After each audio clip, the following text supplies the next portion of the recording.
Hello, everyone. Welcome to another Game Vault podcast stream. I'm your host, Mark.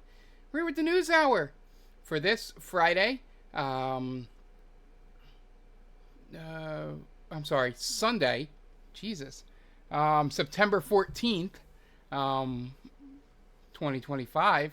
About halfway through the month of September, as we say every week. It's getting closer and closer to things. It's so close that even next Wednesday is when I will make the Extra Life site live. I believe it's next Wednesday. It's when my next paycheck comes in, which I think is next Wednesday.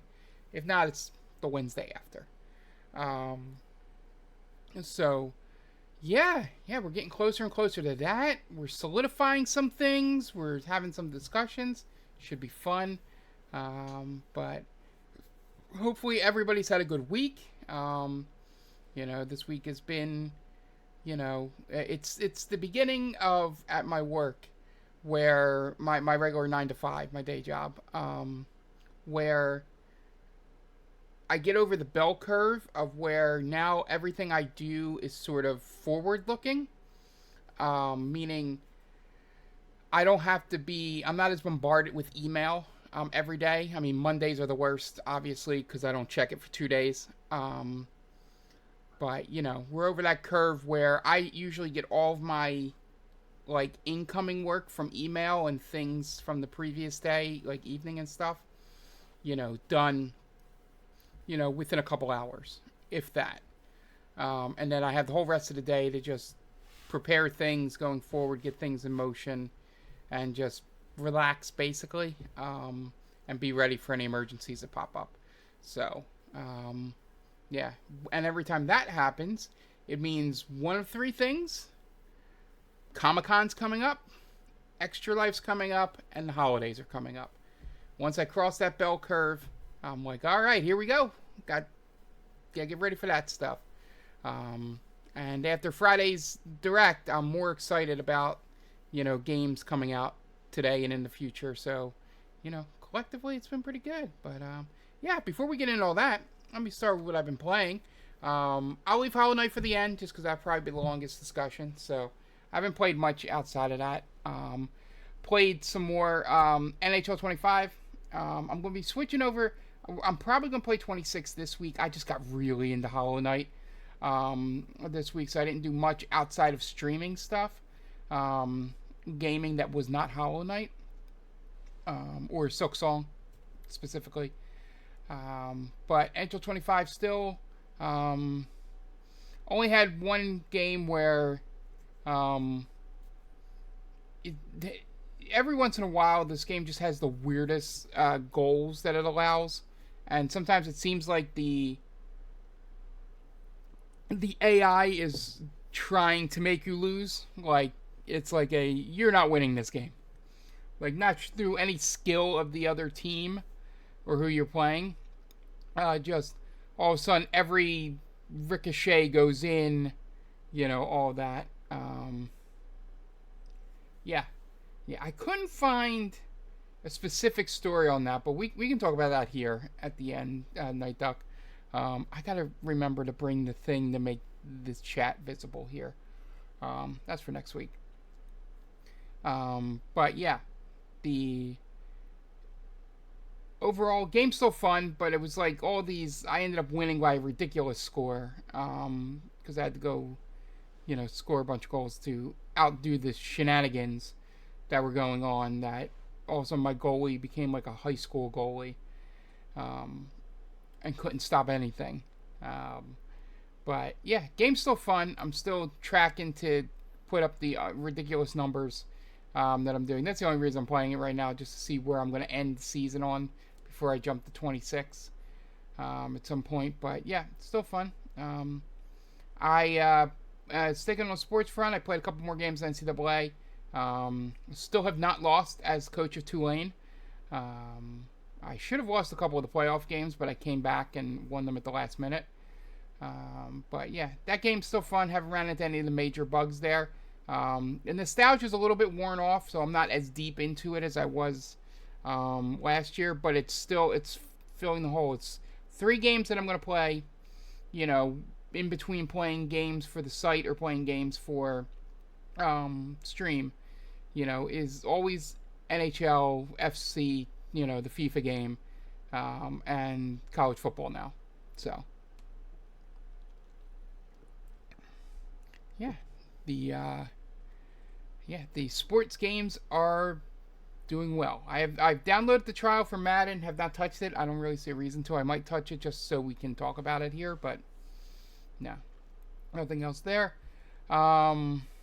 Yeah, and streaming wise, we played Trails in the Sky on Saturday.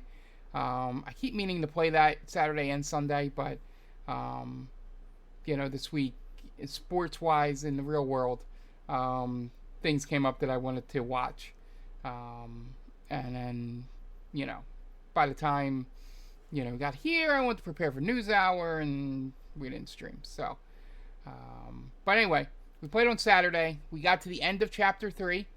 Finished all of our side quests, and we found out there's a little more to Joshua than we think. So I'm not going to spoil any more than that. That's essentially what happened. Was we finished side stuff, and then yeah. So the as I'm trying to, I'm not going to spoil it, so I'm going to stop there. The story's getting really interesting. Combat, I'm starting to figure out a few things. I think I picked the wrong party for the 2 side missions I had, because I needed area of attack spells, and only one of them had it. I should have brought Tita, because she has an attack that's an area of does an area, an AOE. So that would have helped a lot. But overall, game's still fantastic. A lot of fun. But the overall that's pretty good. But the star of the show this weekend, or this week, is Silksong. So I never played Hollow Knight, so I didn't go in with any of the biases about the pogo attack or any of the other stuff that was in the first game, because apparently Hornet controls so much different than the main character in the first game that it's thrown a lot of people off that were like playing Hollow Knight to prepare for Silksong. But I had none of that. So I've been enjoying it tremendously. The thing that frustrates me, and this is a skill thing more than the game. I get caught a lot in like trapped in a corner, or I in a path of the enemy when I know I shouldn't be, and it's just a skill issue of me. Sometimes I call it like button brain farts, where I hit the wrong button or I don't hit the button I'm supposed to. Like, I just am so into the battle that I just forget, and by not remembering to dash, at the right time, I end up losing the battle. Yeah, I gotta say, overall, the story's great. I just got to a cutscene, my first one in a while, at the new location I'm at. So, yeah, just excited to see what we're doing there. I gave up on a big boss battle that I was doing. I'm going to come back to it. I may be better at it now, because I got another crest, which is basically your battle styles. So the crest might work there. And also, I switched from console to PC. So that would help. The $20 price point helps out a lot with that, to be able to just do that.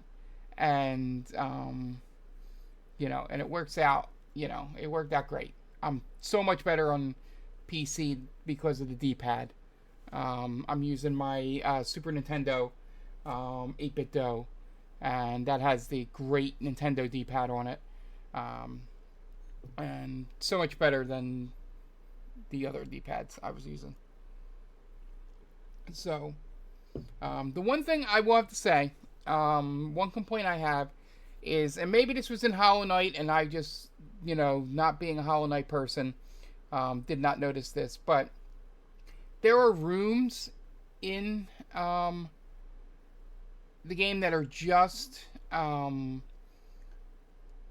the enemies, like like an enemy rush mode, not even a boss rush. Like enemies you would face out in the world, just pop up, and those rooms are proving to be difficult for me, more so than the boss rooms. There's only one boss that I backed out of and was like, I'm gonna come back, and that's because I don't know if I'm supposed to be there yet. I just got a couple new skills, so maybe I needed to get those to fight this. But yeah, those rooms with the enemy rushes, it's just because what happens is it's partially I'm not skilled enough, and it's partially that I think they are doing how's the word it? Not it's not unfair. I mean, it's difficult, but they sometimes when they bring enemies in pairs, the pairs they put out there just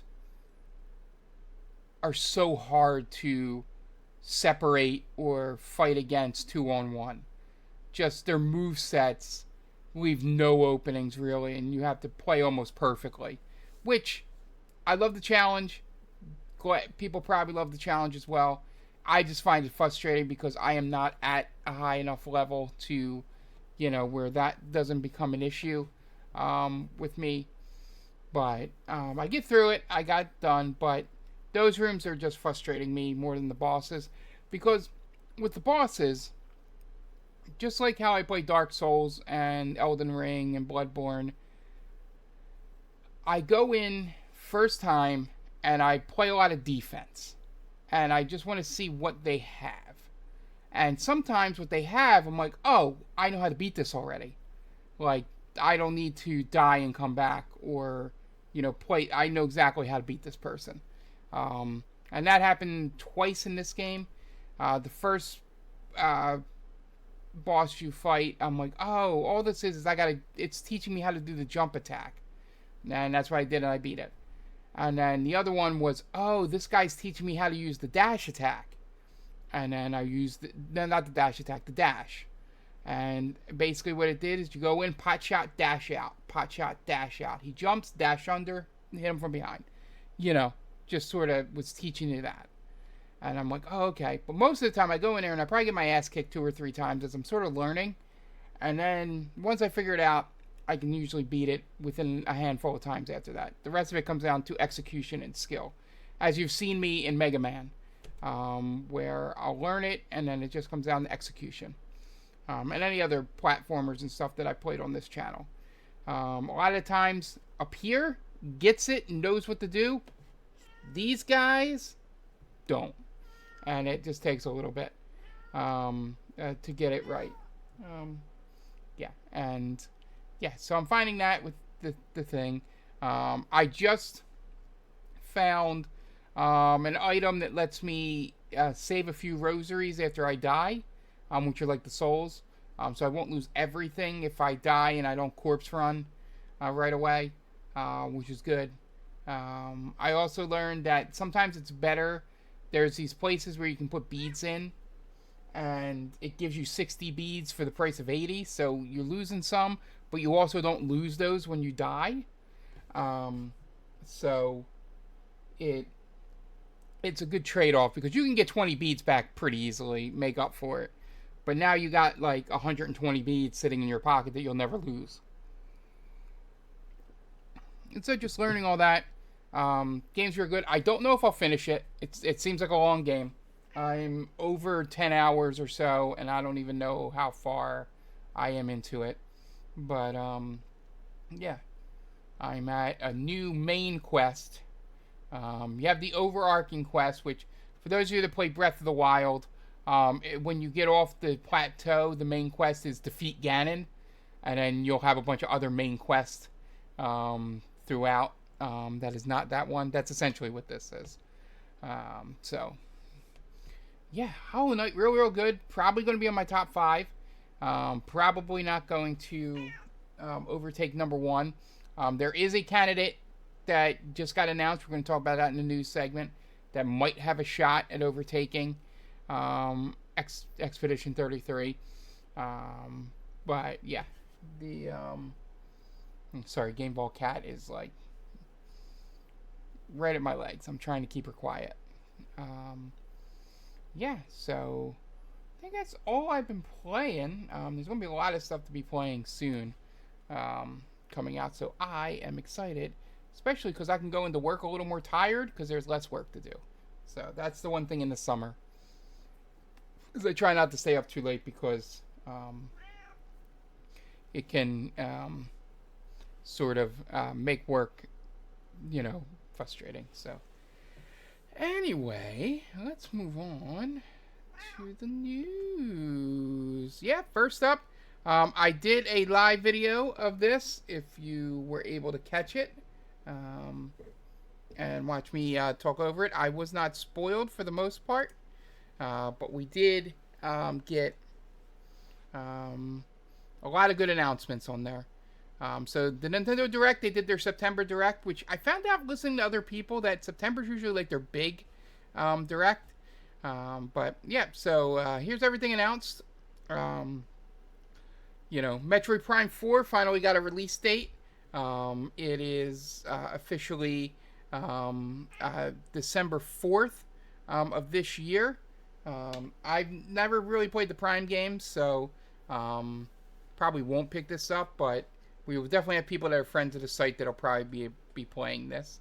And they announced a amiibo of Samus on the motorcycle, and I think Samus herself in there. But yeah, so Metroid Prime 4 finally got a date.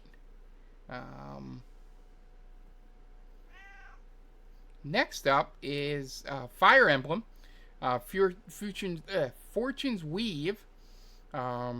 It was the final announcement. So essentially with this, what it looks like is that I think this may be some tie-in to Three Houses somehow.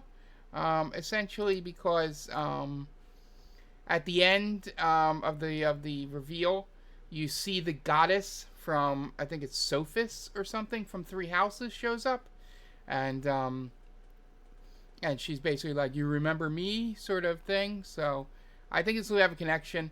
I didn't really get into the other two. I was really into Three Houses, probably because of Edelgard. One look at her and I was like, I am a Black Eagle. No doubt. So, yeah. If this is tied in, maybe this is another one I'll pick back up. But, it was a good announcement. If you weren't going to, end with a Mario for the 40th anniversary, Fire Emblem is a good choice for the fans out there.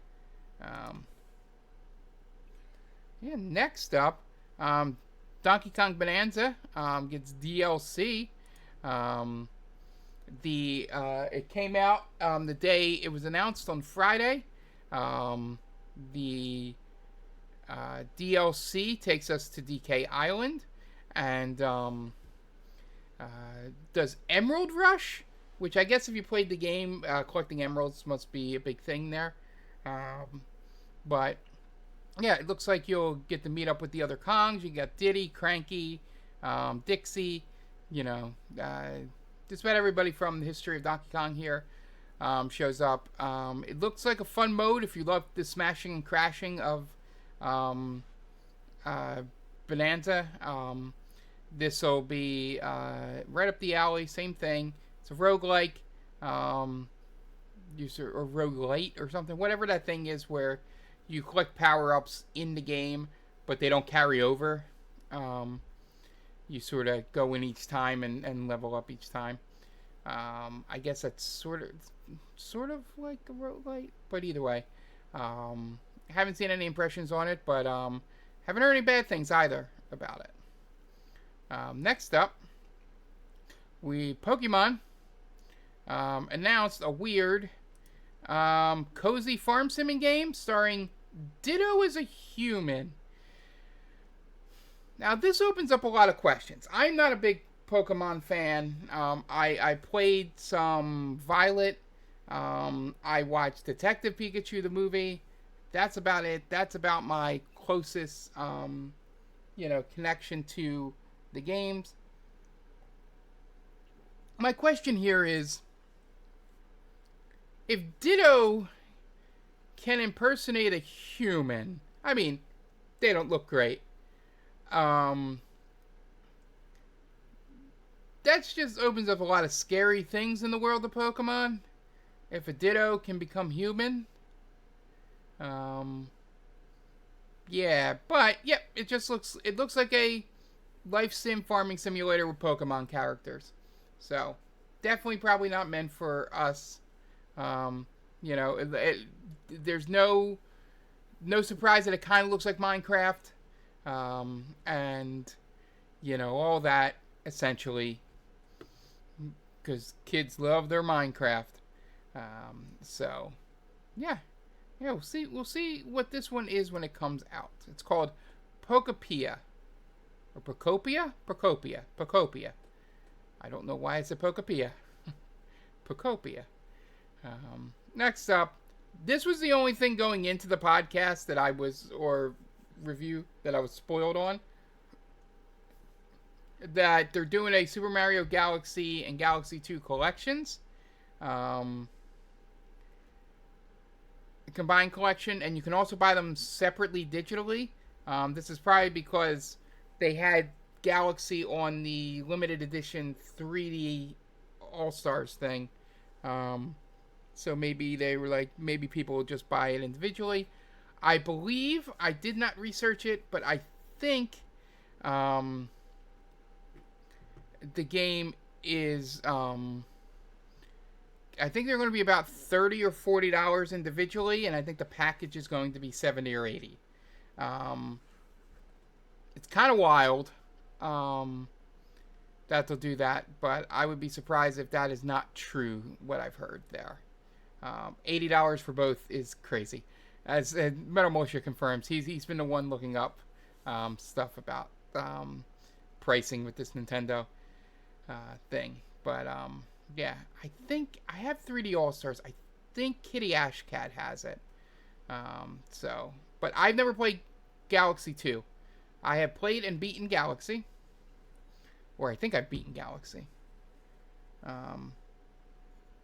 But I have played through a lot of Galaxy, just never got the Galaxy 2. I was saying on the podcast, or on the reaction video, which you can watch, I got my Wii really, really late. Literally, I was on Black Friday, and they had a Wii for like $50. This tells you how long into this like special deal. It was like $50 with new Super Mario Brothers Wii. And so I got that, and then I went to GameStop right after that on Black Friday, because back then, Black Friday, they did buy two, get two free.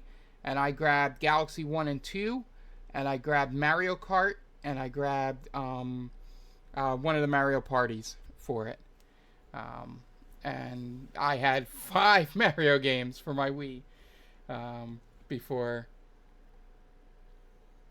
I started grabbing a couple other stuff later on. But that day I came home with 5 Marios, and I might be one of a small percentage of people that own a Wii and bought a Wii new and not used that did not have Wii Sports. I have never owned Wii Sports, oddly enough. But yeah, so this the amiibos look great. Amiibos are just becoming collector's items for the most part, kind of like Funko Pops sort of things. I know there's usage for them, but I just have my Zelda ones just lined up like they're action figures, like sort of collector's items. Yeah, so next up, you can see at the bottom there, talk about the movie. So, fun thing about this, Tom will get a kick out of this. The Super Mario Galaxy movie was announced. Now, on YouTube, we got hit with not a strike, like one of those, you can't monetize this because of it. Because it was for audio, visual audio something. it was funny. It was like for the trailer showing up visually, I didn't get hit for the music in the trailer. We got hit for the trailer itself being on the stream. Twitch hasn't hit it. Twitch didn't mute anything or hit me with anything. YouTube can't monetize it because I had this trailer in there, which I found funny because you can notice the people that get monetizing from YouTube, because some of the people I watched on the side, the whole trailer is cut from their archives. But yeah, so anyway, Galaxy movie comes out. This got leaked. So technically I knew about it, but I didn't know that's exactly what they were doing. Basically the thing I got spoiled on with this was that Universal had trademarked or patented or whatever they do Super Mario Galaxy. You know, as a movie. Whatever that they have to go through. So, yeah. And, yeah, hopefully our favorite nihilist Luna is back. And I'm interested to see who's going to voice Rosalina. Our goth queen returns. And the game that ended the Mario 40th anniversary is Yoshi. Basically learning about characters inside of a mysterious book. The book is called Mystery, and I thought they were playing on words of mystery book. But literally, when I rewatched the trailer, it's Mr. E as in Mr. Encyclopedia. But essentially, you go in there and you just learn around the world around you. There are definitely going to be some hard, like, platforming stuff. But for the most part, this is a kid's game kit. This is a game for kids. Maybe not a baby game for babies. But definitely a kid's game. Not saying we wouldn't get enjoyment out of it, but it's very much like Yoshi's Story and stuff like that, where this is definitely meant for kids. Yeah. Yeah, it is a sequel to Yoshi's Story. So, essentially, you know,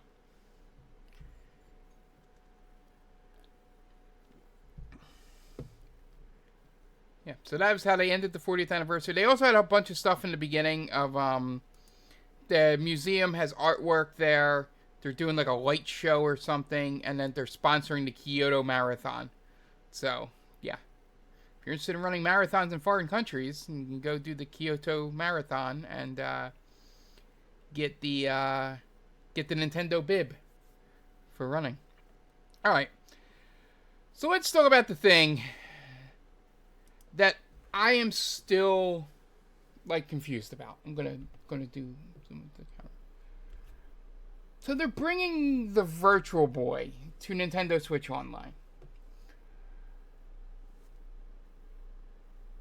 and they're making you buy dedicated hardware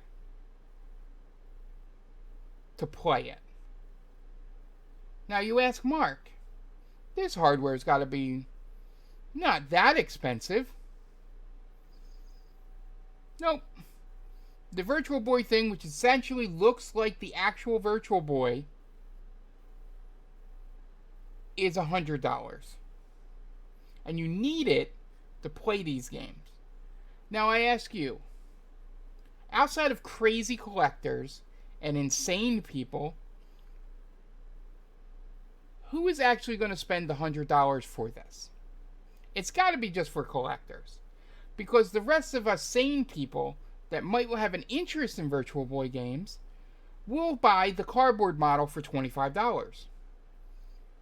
Now, while that's going to be a little weird, I think you literally put your Switch up to your face like this and play it with your hands next to your face. I don't know if it hooks onto your face or you got to physically hold it there. And as Night Duck says in the chat, stop trying to make Virtual Boy happen. It's not going to happen. I will say this. I don't mind them putting Virtual Boy on Nintendo Switch Online. It's the physical item that is confounding me. Because nobody bought the original Virtual Boy. You thought the Wii U was bad in terms of sales. comparatively, Virtual Boy, worst selling console ever by Nintendo.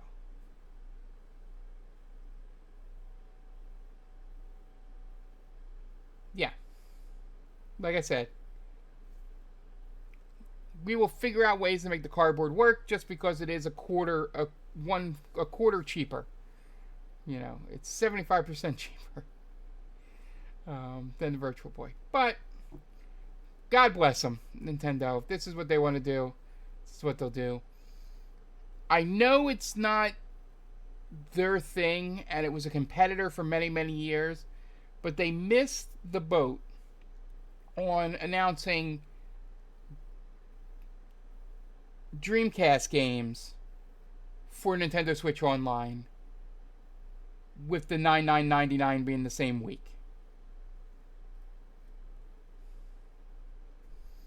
That's what they missed. But I guess Virtual Boy. Part of me thinks Nintendo sees things online and just thinks they're more popular than they will be. Now, this thing will sell out. The first run will sell out. Because there are insane people that will buy just about anything. It's how long will second and third runs last. But anyway, this was... I'm still confused as to why they're doing this. But we'll see. Next up, speaking of something I'm not too well versed in. I'm not well versed in Pokemon. So the ZA thing, only thing I remember about it is that it looked like they were segregating the Pokemon behind a locked door and basically making you allowed to hunt them. So, yeah. Wario's World, the tennis, Jack Bros is on Virtual Boy. Sorry to jump back to Virtual Boy, everyone. Just following the chat if you're watching the video. Audio people, I sound like a crazy person, just jumping all over the place. But yeah, so anyway, going back, Pokemon ZA,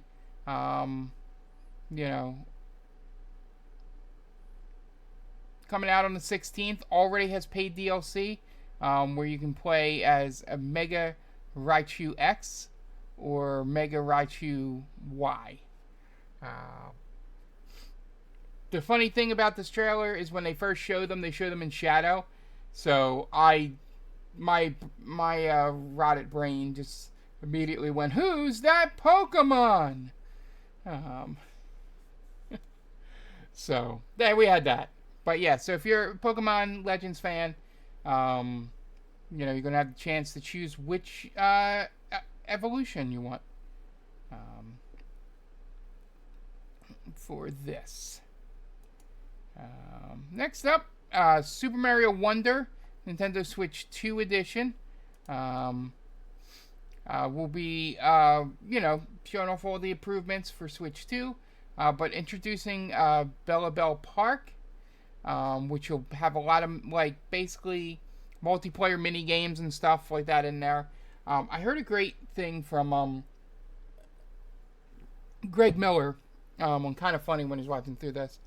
Somebody has a 3 or 4 year old son at this point, and they play Wonder a lot together. And after a while, it gets kind of tough for him as the levels get harder. Being a young kid, but he really likes the game, and he was saying this thing is perfect for this. It's like you're playing with your kid, who can get the most coins, who can stay alive the most. You can sort of have fun with that playing with your child, and it might not be as hard as them trying to get through the final, 2 worlds of levels in there. And then they're just in a bubble all the time while you finish the level. So yeah, I think this is going to be perfect for that. It's going to definitely increase the tail on this game. But yeah, it's going to be fun this coming spring of 2026. So if you have Wonder and you have a Switch 2, I wonder if there's an upgrade path. I don't know. I think these are separate games because they come with the extra stuff. The big new Mario thing they announced for Mario 40th anniversary is a new Mario Tennis game. I forgot that Fever came out in 2017. I think that was it. So this is Mario Tennis Fever. It was either 17 or 18. Um, this one looks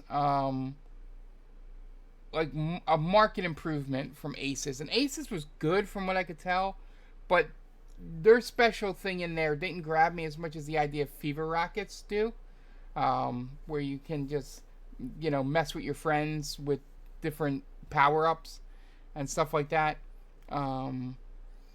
It's going to have 30 different kinds of Fever Rackets.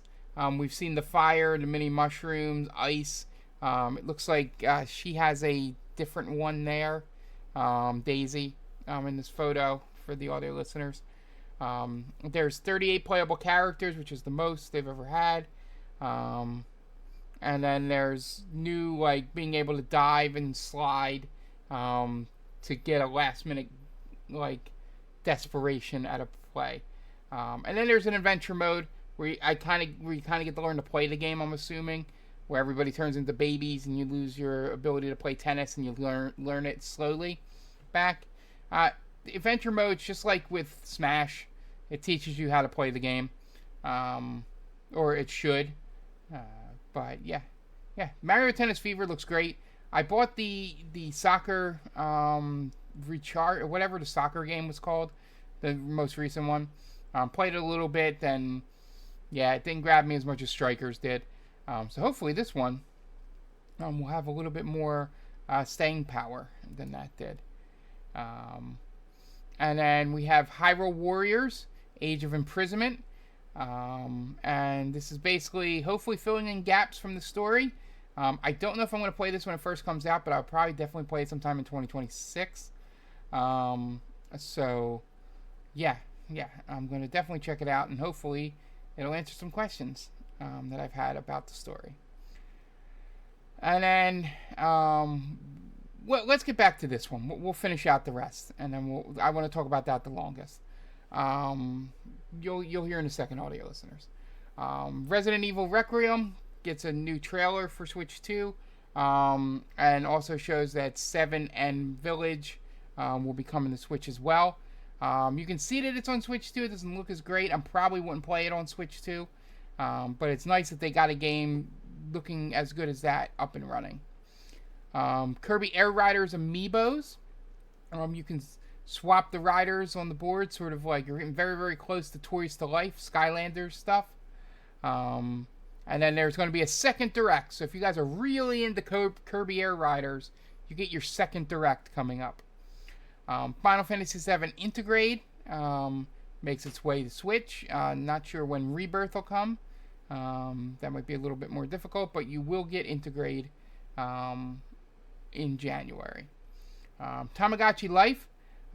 Basically, if you know what Tamagotchi is, you're excited about this game. It's basically... It's a game that'll be streamed a lot, and a lot of streamers will play it because you can get really goofy with your chat and stuff like that. But it's like a life sim game, and sort of in the vagueness of a Sims / Animal Crossing sort of thing. But that's coming in spring. Dragon Quest VII Reimagined.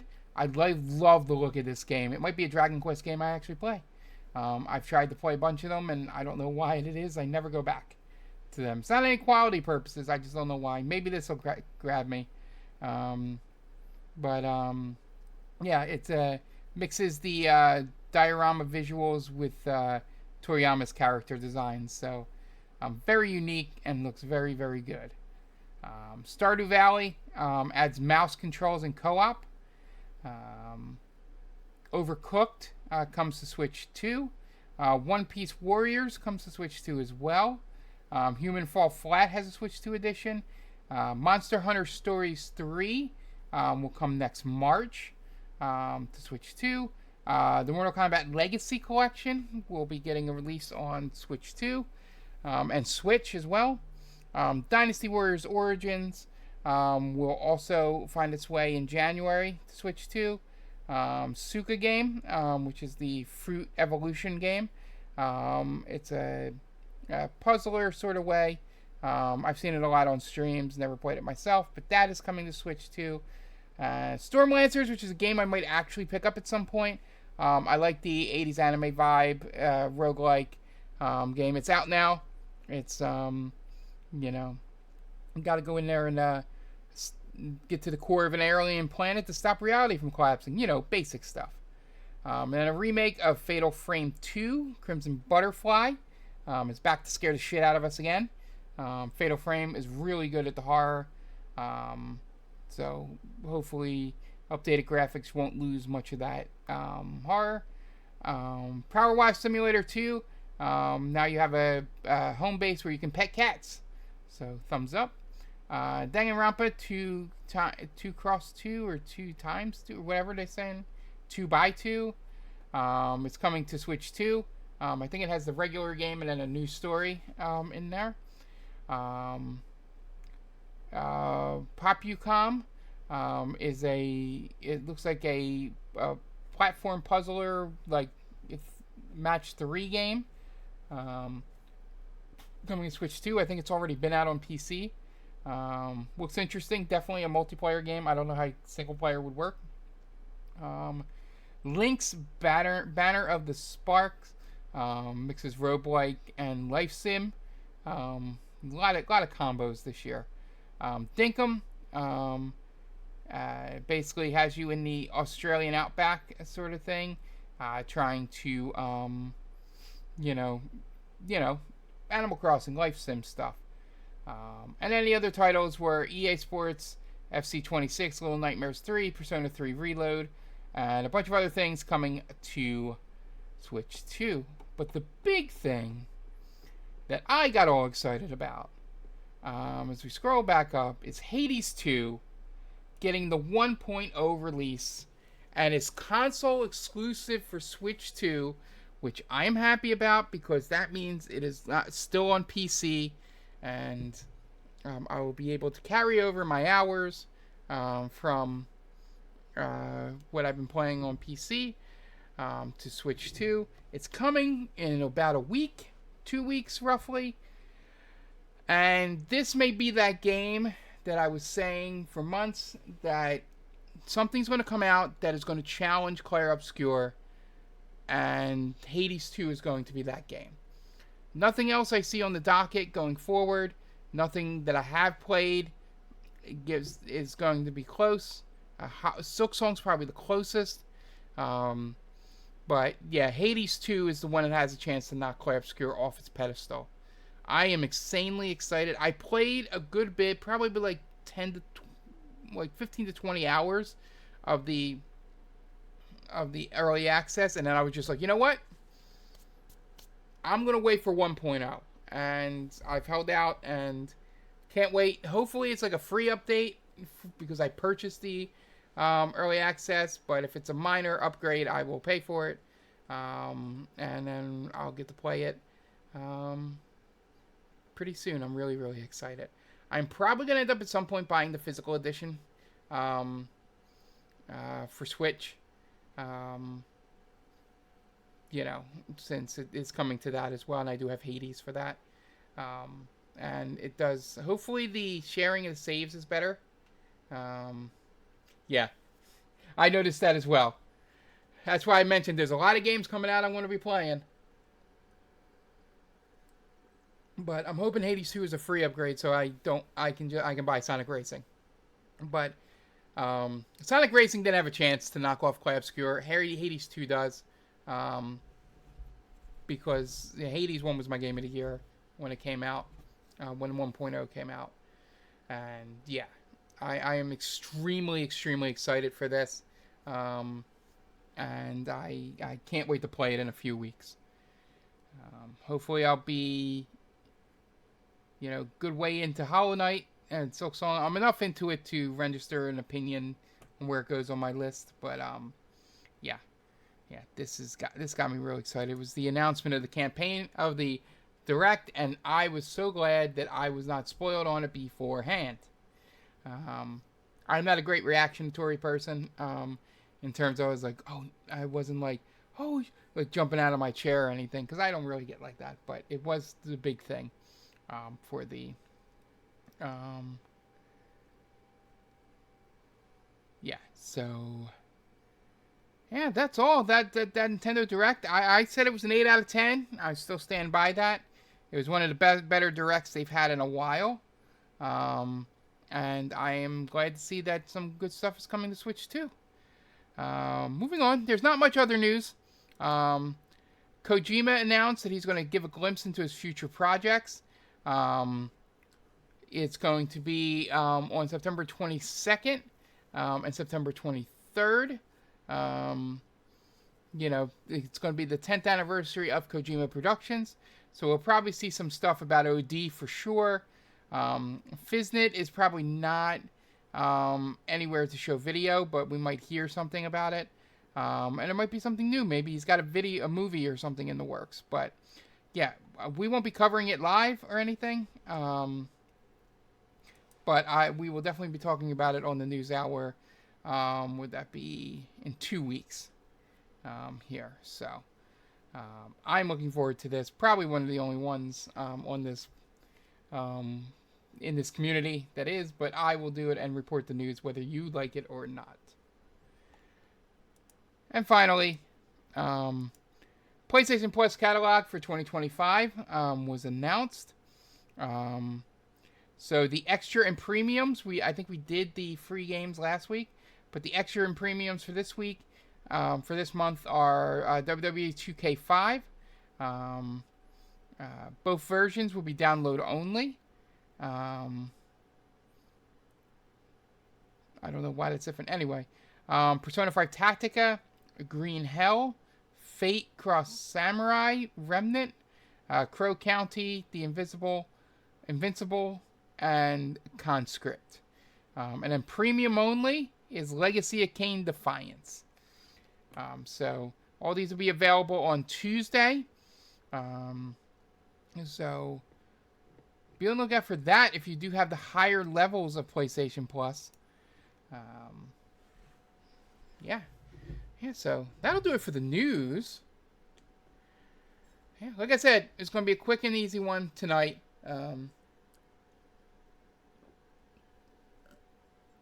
Still almost got to an hour, just because of the direct and me talking about Hollow Knight. But yeah. So lucky you, Goat. If you have the second or third level of PlayStation Plus, you'll get to play Green Hell for free. But yeah, so that'll do it. Just some house cleaning. We'll be back tonight with Mega Man 3.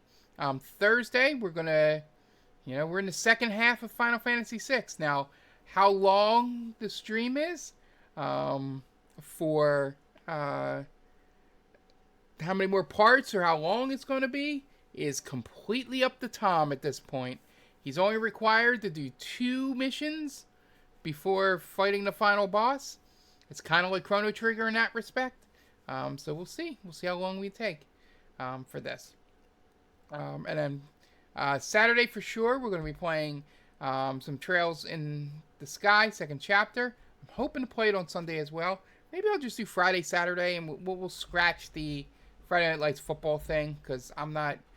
I know you guys might maybe want to see it, but I didn't feel it when we streamed it the one time. Because there's a lot of mini games, and I would take it too seriously and not have any fun moments with it. But maybe we'll just play more Tales.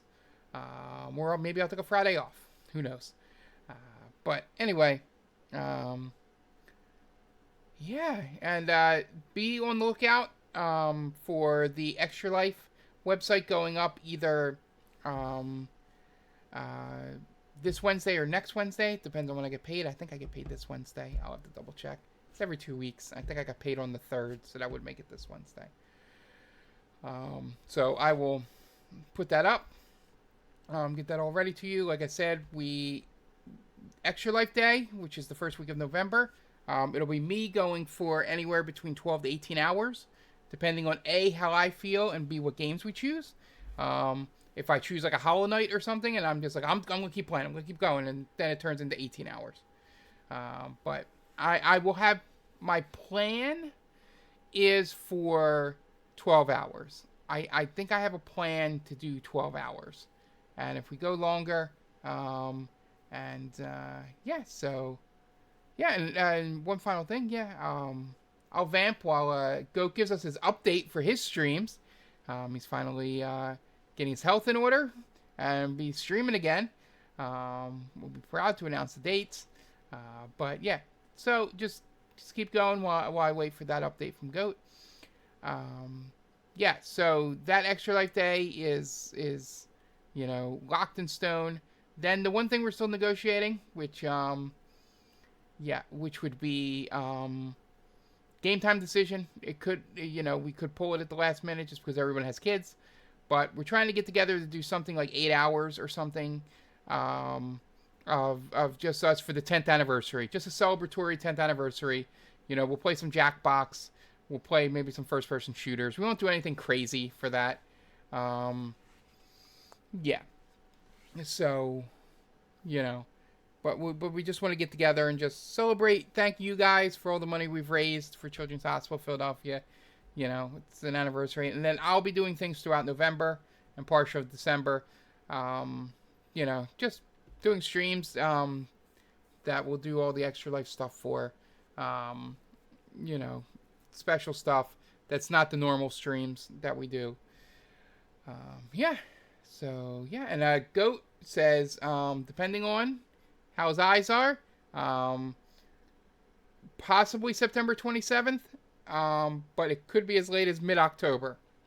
And we'll keep you on there. He is Ye Old Goat.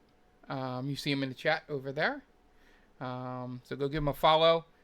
Hit that bell so you're notified when it does occur. And let's give him a celebratory welcome back to Twitch when that occurs. So, yeah. And once again, you can always, message us on Blue Sky if you need to get access to the Discord, and we can get you in there. So, yeah. Thank you, everyone, for being here. Thank you, Goat. Thank you, Metal Militia. Thank you, Night Duck. And we'll see you tonight with Mega Man 3. Bye!